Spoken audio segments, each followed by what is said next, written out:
Bose, I get it. You have some call reluctance. Maybe you're not quite sure what to say. Scripts, if you will. Listen, if your brokerage isn't providing you scripts on a regular basis that are modern and actually don't make you sound like an old salesman back from the 90s, that's a problem, okay? So listen, I'm gonna give you a FSBO script. This is how I would do it. I like to keep it calm, cool, chill, relaxed, modern, fun, fresh, and fancy. Okay, we say, hey, this is Jen. I see you have 123 Main Street listed for sale. How's that going for you? They answer with whatever they answer. Awesome. I'm a local real estate agent, and I'm just wondering if I can actually send this listing to my buyer database. Boom. Of course, they're going to say yes. That's the whole point. They're trying to get their property sold. Say, perfect. So would you work with me if I brought you a buyer? They're going to say yes again. You want to get people feeling comfortable saying yes. Okay. And that's where we're at. You're starting the relationship off right. Okay? And you're bringing their defenses down. That's the psychology behind it. Then from there, you're going to say, great, I lost my train of thought. Next, I'm going to go into asking them some questions about the property itself. So tell me about the price. Tell me how you came up with that, and listen to them. Ask them why they're looking to sell their property, and do they have plans for where they're going to move after that? Because maybe you can help them on the buy side, even if you didn't happen to get the listing.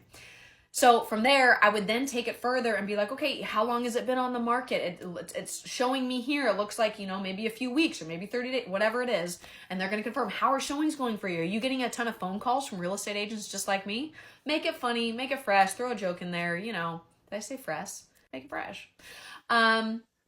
Once you get some kind of context and letting them know that, hey, you've got a buyer database, because you do. Whether you have you don't have to say you have a specific buyer if you don't, but you do have a buyer database. You're a real estate agent, and you've got a brokerage.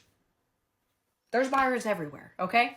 So from there, I'm going to ask, how long are you going to have it listed before you decide to work with a real estate agent if you can't get it sold?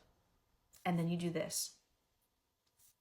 Listen to what they say, because most sellers, I find, if they're at this point still talking to you after all the questions that you have for them and you've built some rapport, they're probably going to tell you. And I bet you the answer will shock you, because most of the times they actually have a plan for that in place. And so if you do a good job of following up, and what I mean by following up is continuing to provide value, not just calling them once or twice. You're going to call them every single week until they decide to list with you or they end up selling it on their own. And I promise you, if you just do this one simple thing of calling them, providing value, showing up at their open house if they have one, this is what's going to make a difference.